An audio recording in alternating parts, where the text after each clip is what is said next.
The problem with zoos is that they work. 700 million people visit zoos and aquariums every year. It's a multi-billion-dollar industry designed to entertain and make money. Zoos claim to be champions of conservation and education. According to them, zoos are protecting endangered species and provide us with unique opportunities to connect with wildlife. But how much of this is really true, and how much is just clever marketing? Before we start, please leave a like and subscribe because the video took a lot of effort. Topic 1. Criticism to zoos. Animals in zoos are held in captivity. Wild species suffer in conditions that are very different from their usual habitats, limiting their ability to explore, roam, and engage in natural behaviors. The lack of space and freedom causes ongoing frustration and stress, and without the ability to hunt, forage, or interact as they would naturally, animals are unable to express their instincts fully, leading to physical and psychological distress. And you can see that. If you've ever visited a zoo, you might have seen an elephant swinging its trunk side to side, or noticed an animal that usually runs many kilometers a day, walking down the same path time after time. These repetitive behaviors arise from the limitations of forced confinement, and animals may engage in actions like walking in circles, turning their necks, shaking their heads up and down, or swinging, as I already mentioned, in a seemingly endless cycle. Some people don't even recognize that animals don't do these repetitive actions in the wild and believe everything is normal or the animals are behaving cute. But such stress and frustration in animals can lead to a variety of problems. Some of them develop eating disorders, while others may harm themselves or groom too much, resulting in skin issues and bald patches. For instance, at the German zoo Magdeburg, reports indicate that chimpanzees have lost all their fur due to overgrooming. The zoo argues that this behavior is part of their social interaction rather than a sign of distress. Some individuals may also display unusual sexual behaviors or poor parenting, with mothers sometimes attacking or leaving their young.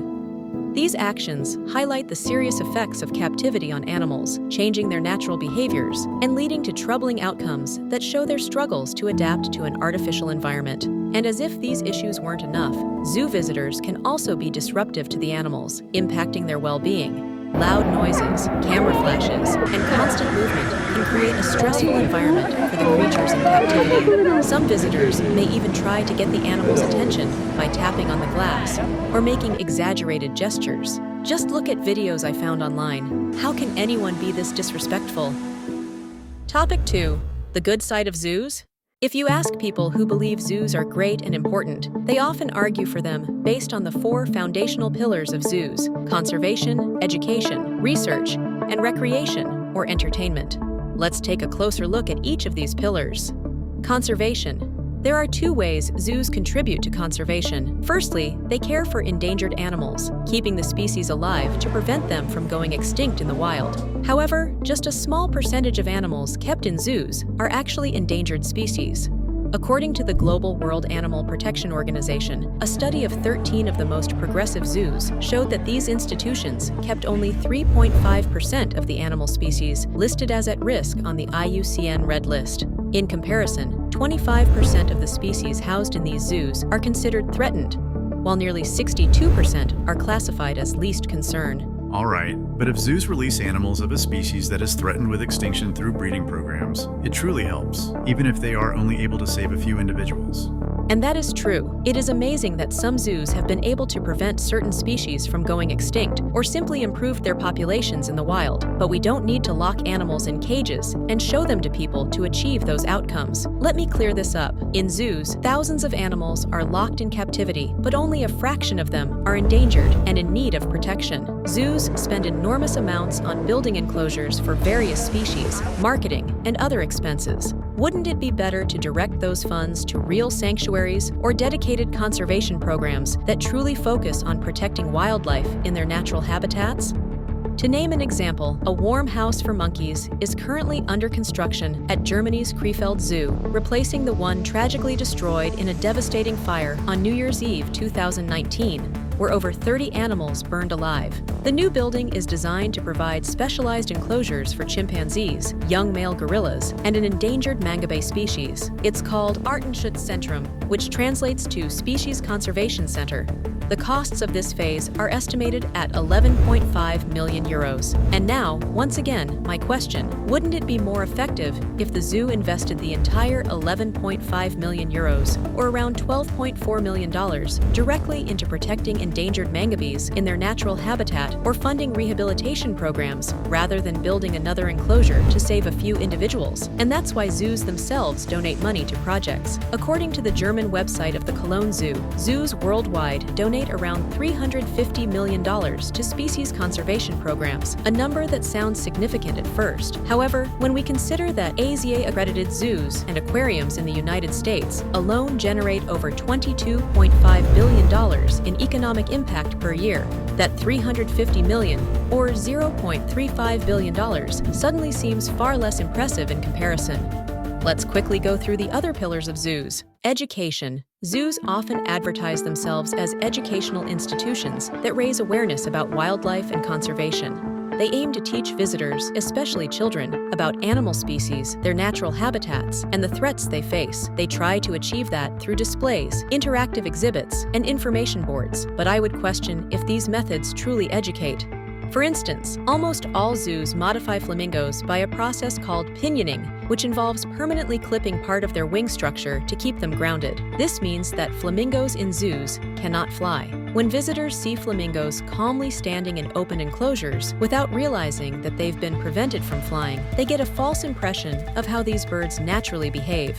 This misleading image can apply to other animals as well, where enclosure design or restrictions hide their true instincts and behaviors. A study published in Conservation Biology analyzed the educational outcomes of over 2,800 children who visited London Zoo. The research revealed that a majority of the children showed no positive learning outcomes, and many actually experienced negative learning. The study compared the effects of guided and unguided zoo visits, finding that 41% of educator-guided visits and 34% of unguided visits led to educating about conservation biology, while 59% and 66% showed no change or even negative outcomes. Research carried out in zoos is often highlighted as a way to better understand animals and contribute to their conservation. Proponents argue that studying animals in captivity allows researchers to closely monitor animals' biology, behavior, and health in controlled environments. Some zoos even partner with universities and conservation organizations to get valuable insights, which seems great at first. However, critics argue that the results from this research are not enough to offset the fact that the animals were probably taken out of the wild and are now likely to spend their entire lives in captivity. You can form your own opinion. Some zoos can contribute to research progress as much as it is possible with captive animals. But do you think the research done in some zoos is enough to justify all the other harm that animals have to experience? Recreation. Zoos have long been viewed as places for entertainment, where visitors can see exotic animals up close. Recreation is one of the main purposes of many zoos, providing a fun and engaging experience for families, school groups, and other tourists. And most people can probably agree on this point. It is a fun experience to visit zoos for humans. Saying for humans is important, because when people are enjoying their day in zoos, they are being entertained at costs of the animals suffering. The animals are not having fun. And shortly, humans cannot have enough fun to even remotely justify what the animals must go through. The truth is that zoos are incredibly popular and profitable. About 700 million people visit zoos each year, supporting the multi-billion-dollar industry.